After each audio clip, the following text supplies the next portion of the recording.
ค่ะขอรอพ่อแม่ครูอาจารย์ให้ท่านมายังอาสนะสงฆ์ของท่านไปที่เรียบร้อยก่อนนะคะ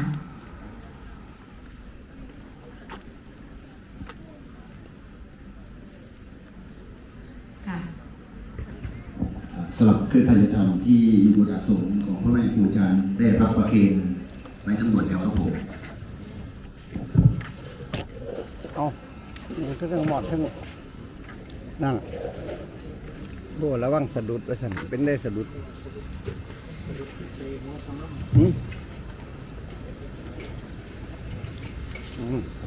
ค่ะสำหรับพ่อแม่ครูอาจารย์ที่เมตตามาร่วมเจริญพุทธมนต์ฉลองอาคารแพทย์แผนไทยของสงฆ์ภาพในวันนี้นะคะมีจำนวนทั้งหมด21รูปค่ะเฮ้ยขอโทษพอดีเพิ่มอีก3นะคะก็เป็น24รูปนะคะมีเท่านี้ด้วยนะคะโอ้ต้องมีซื้อเล่น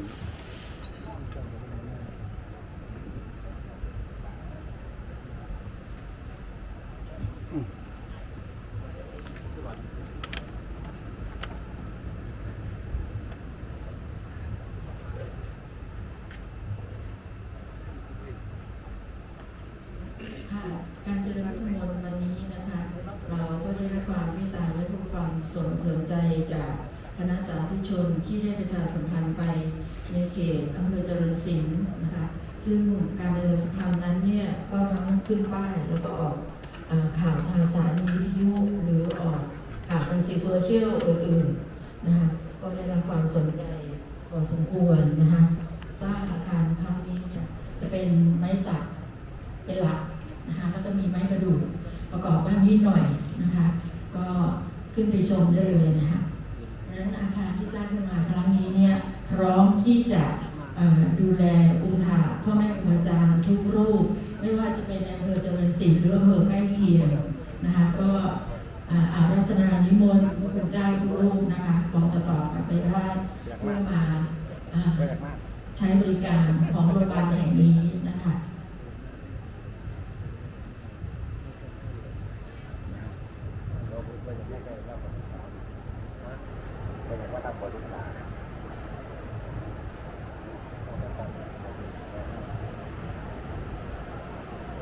เดี๋ยวรอสักครู่นะคะ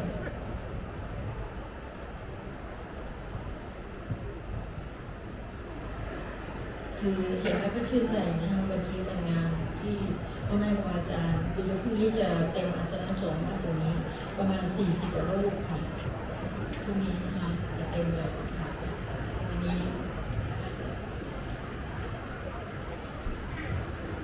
ค่ะดังนั้นจำนวนพระสงฆ์อาจจะไม่ใช่ที่ประกาศผู้นี้นะคะอาจจะมีมาเพิ่มเพราะว่ามีนักติดตาม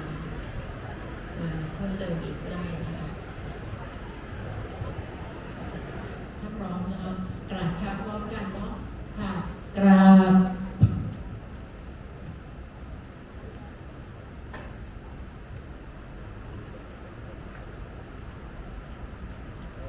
อะระหังสัมมาสัมพุทโธภะคะวะพุทธังภะคะวันตังอะภิวาเทมิสวากขาโตภะคะวะตาธัมโมธัมมังนามัสสามิสุปฏิปันโนภะคะวะโตสาวกสังโฆสังฆังนะมามิ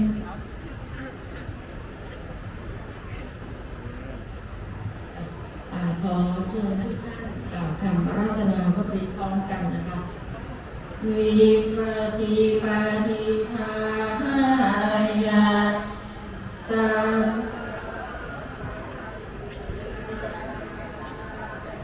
สัพพะทุกขาวินาศายนะปาริตังทุกขมังคลังวิปฏิปฏิภาหายะ สัพพะสัพปฏิสิทธิยาสัพพะพยาวินาศายาปาริตังรูธรรมังคลังวิปฏิปฏิภาหายาสัพพะสัพปฏิสิทธิยาสัพพะโรคะวินาศายาปาริตังรูธรรมังคลังค่ะสมันตราจักกวาเลสุอาตระคัจฉันตุเทวตาสัพพมังมุนิราชัสสะสุนันตุสัพพโมกขังสัพเพกามิกรูเปหิริสิหรตเตกันตาริเทวิมานีทีเปรัตเทจามามิตารุวนะขมานีเทหามาทุมหิเกเตอุมาจยันตุเทวาชนะชะวิสเมยัคขะกันธาพนาคาติทันตาสันติเกยังมุนิวระวัจนังสาธุเมสุนันตุธัมมัสสวานการโรอายัมปัทันตาธัมมัสสวานการโรอายัมปัทันตาธัมมัสสวานการโรอายัมปัทันตา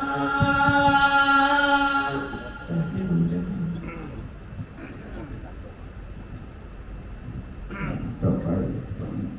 จะเป็นทั้งหมด หันนามะยังบุตัสสะภะคะวะโตปุปปะภากนะมะกะรังกะโรมะเสโมตัสสะภะคะวะโตอะระหะโต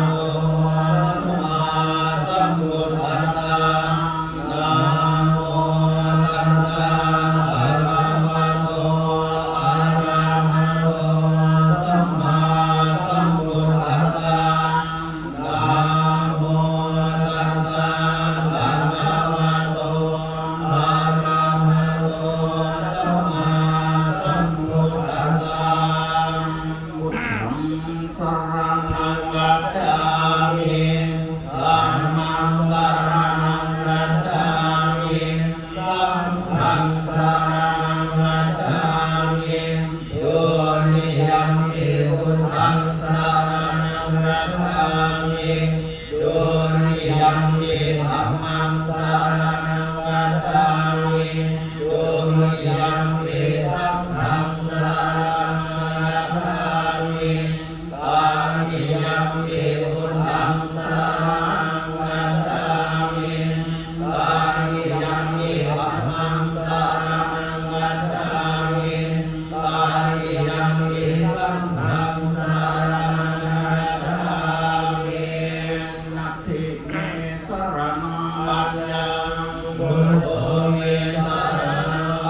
ชันโลภะวัง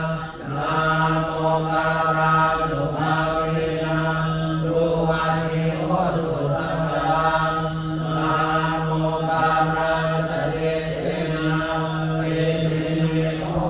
ติเตสะภาเววันนาจะปารานังปันติตานันจะเสวนาโอวาจาจะโมชนิยานังเกตัมมังคารุตมังมาเรรุปาเรสวัสโสจาภูเยจักจัมยตังมาตัสสัมมาปริทิยาเยตัมมังคารุตมังบาหุสัจจันจะสิปัญญาเวนะโยจันสิริโนโสมาสิตาจยาวัจจาเยตัมมังคารุตมังมาตานิโรอุปัฏฐานังโอตัสสะสัสสะนะโมมานาภูตาจะพระมันตาเยตัมมังคารุตมังกานันจะนัมมะจริยาญาญาตกานันจะสังฆโมมานาปะกานิธัมมานิเยตัมมังคารุตมังอาตันติวิกรติปาภามัจจปานาสัจจโนมาปะกะโลสัมเมโสเยตัมมังคารุตมังวาราโลจานิวาโตจาสันตุเตนะกะนันตากาเลนะธัมมัสสะวันนังเยตัมมังคารุตมังคันตินะโสยัสสะตาสัมมานันจะตัสสะนังกาเลนะธัมมัสสะกัจจาเยตัมมังคารุตมังบาโลจักขัมมัจจริยัจจาอริยัสสะกานัสสะเอวานัสสะวิริยาจาเอตัมมังคารุตมังโอทัสสะโลตัสสะเมหิติปัญญาสันนังปะเทอาโสกังเดชังเทมังเอตัมมังคารุตมังเอตานิสานิกัตวานาสัพพะนาสัมมาสัมมาสัมพุทธัสสะเตตันเตสัมมังคารุตมังเยยังกินจิวิธังยิขวาหุรังวาสาเยสุวายังรัตนังปริตังนาโนสัมมังอาทิตังภะคะเวยังเยตัมปิพุทเทรัตนังปริตังเอเตนะสัจเจนะสุวรรณิโห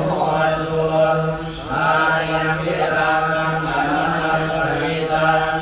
ญาณัสสะทัสสะเทนะมัยโยญาเตนะธัมเมนะสัมมาทิฏฐิเอตัมปิธัมเมรัตนังปริตังเอเตนะสัจเจนะสุวรรณิโหตุยาโมทัสสิโตปริวันนะเยสุเยสามังคิมานันตาริกัญญมังโกสามังคิมาเนนะสัพโพนะเมสเสเยนะปิธัมเมรัตนังปริตังเอเตนะสัจเจนะสุวรรณิโหตุเยบุคลาอัตตะสัตตังมัสสัทธังราตาริเนตานิยุตานิโหติเอตัสสินายาสุขังกัสสะนะภะวังเอเตสุตินานิมะหังปะลานิเอตัมปิสัจเจรัตนังปริตังเอเตนะสัจเจนะสุวรรณิโหตุเยสุปายุตตามานัสสะนันเทนะเยตามิโยจะมังสัสสะมิเยมันติมันตามันติหังนาราคามุภาเม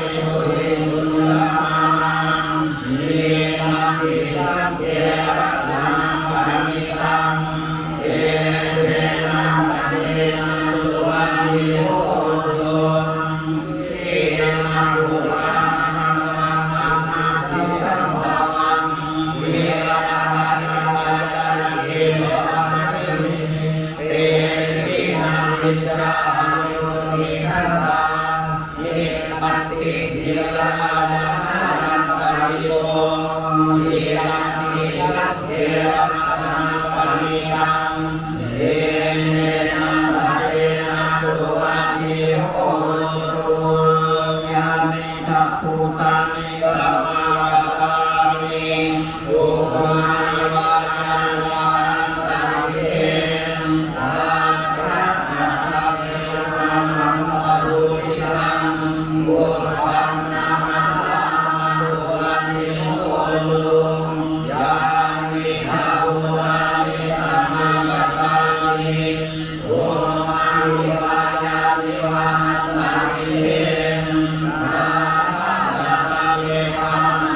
Mì Gõ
để không bỏ lỡ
ปานานิโกปัจจตังเวทิตาโพวิญโยหิติสุปฏิปันโนภะคะวะโตสาวกสังโฆสุปฏิปันโนภะคะวะโตสาวกสังโฆญาณปฏิปันโนภะคะวะโตสาวกสังโฆ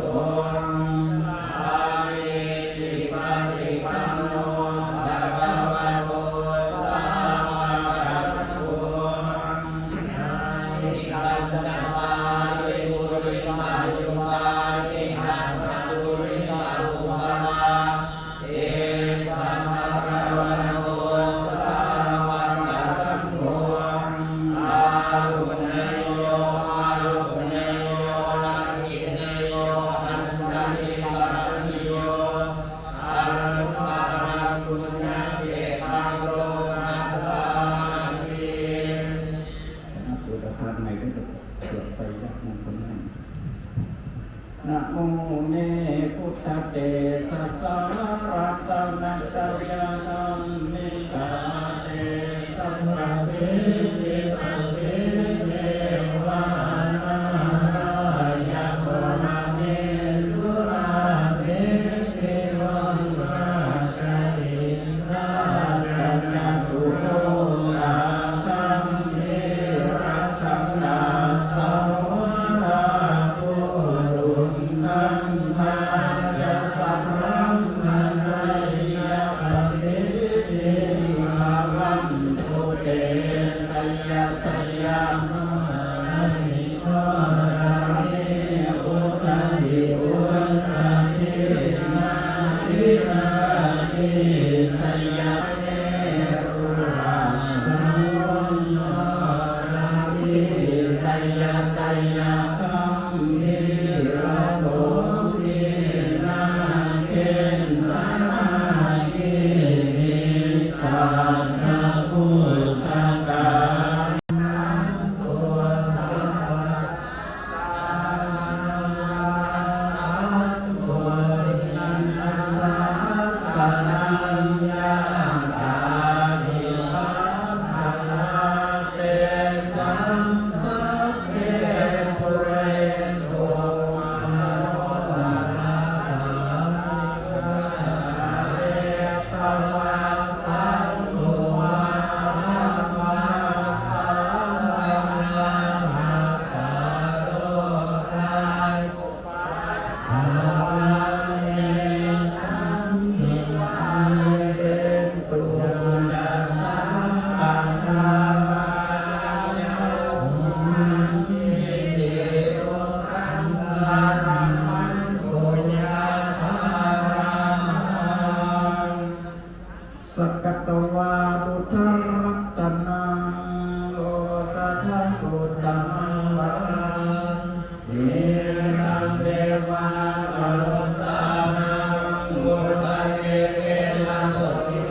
เป็นของเจ้าภาพเป็นของเจ้าหน้าที่โรงพยาบาลเจริญศิลป์ทั้งหมดนะคะก็ขอเรียนเชิญ